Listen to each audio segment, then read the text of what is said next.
सभी सम्मानित बेसिक शिक्षक साथियों, जैसा कि आप लोग जानते हैं कि ऑनलाइन उपस्थिति का विरोध नियमों के आधार पर, मुद्दों के आधार पर, नियमावली के आधार पर उत्तर प्रदेशी जो है स्कूल शिक्षक संघ कर रहा है। इसके संबंध में हम आप सबने 1 दिसंबर को पूरे उत्तर प्रदेश में एक बृहद आंदोलन किया। LIU ने, समाचार पत्रों ने उसे प्रमुखता दी और उसका परिणाम आप सबके सामने कल पुनः आदेश जारी हुआ है।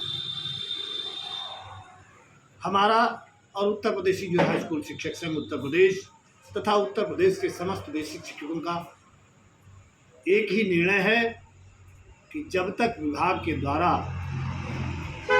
हमको सरकारी सिम, सरकारी डेटा उपलब्ध नहीं कराया जाता है, तब तक हम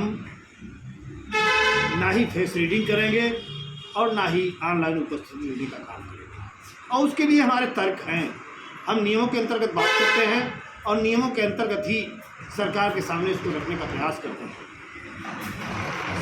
विभाग के द्वारा कहा जा रहा है कि फेस रीडिंग की जाए। मैं उन विभाग के उच्च स्तरीय जिम्मेदार अधिकारियों से पूछना चाहता हूँ कि 14 साल से नीचे के बच्चों का फेस रीडिंग करके उसको वायरल किया जाना क्या बाल शिक्षा अधिकार अधिनियम का उल्लंघन नहीं होगा? क्या हमारी बहनें जो विद्यालय में कार्यरत हैं उनका फेस प्रेरणा ऐप के माध्यम से वायरल होगा? क्या किसी अप्रिय घटना को होने से विभाग अपनी जिम्मेदारी लेगा? नहीं लेगा, क्योंकि प्रेरणा ऐप की तमाम कमियां हैं जिनको साक्ष्यों सहित हमने तत्कालीन महानिदेशक महोदय आदरणीय विजय करुणानंद जी के सामने रखी थी, जिनको उन्होंने स्वीकार भी किया था।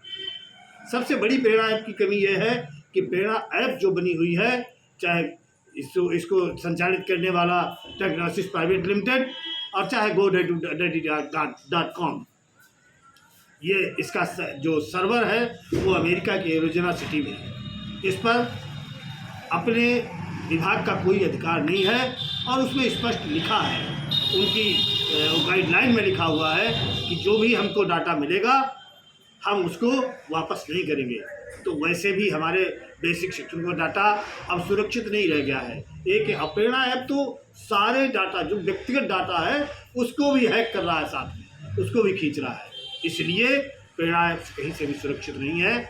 और मेरा मानना है कि जब तक विभाग सरकारी मोबाइल, सरकारी सिम और विभागीय डाटा नहीं देगा, तब तक उत्तर प्रदेश का बेसिक शिक्षक इस व्यवस्था का विरोध करता रहेगा, बहिष्कार करता रहेगा। और पायलट प्रोजेक्ट जो 7 जनपदों में लगा हुआ है, यहाँ का बेसिक शिक्षक इस हेतु अपना कोई भी कार्य नहीं करेगा।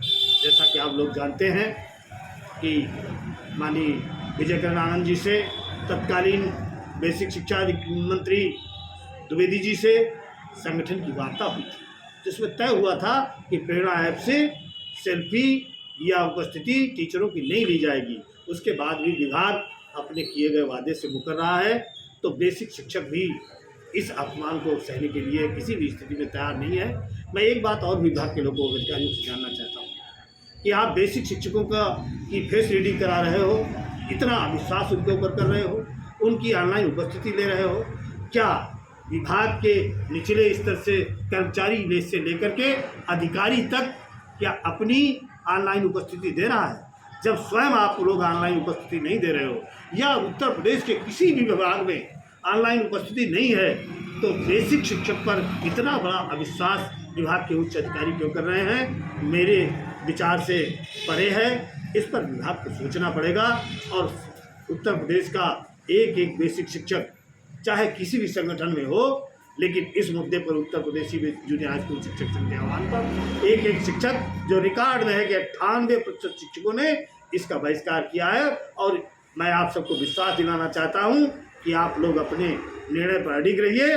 विभाग से हम आप लोग संघर्ष करेंगे और अपनी इस जायज़ मांग को बनवाने का काम करेंगे। जय शिक्षक, जय भारत।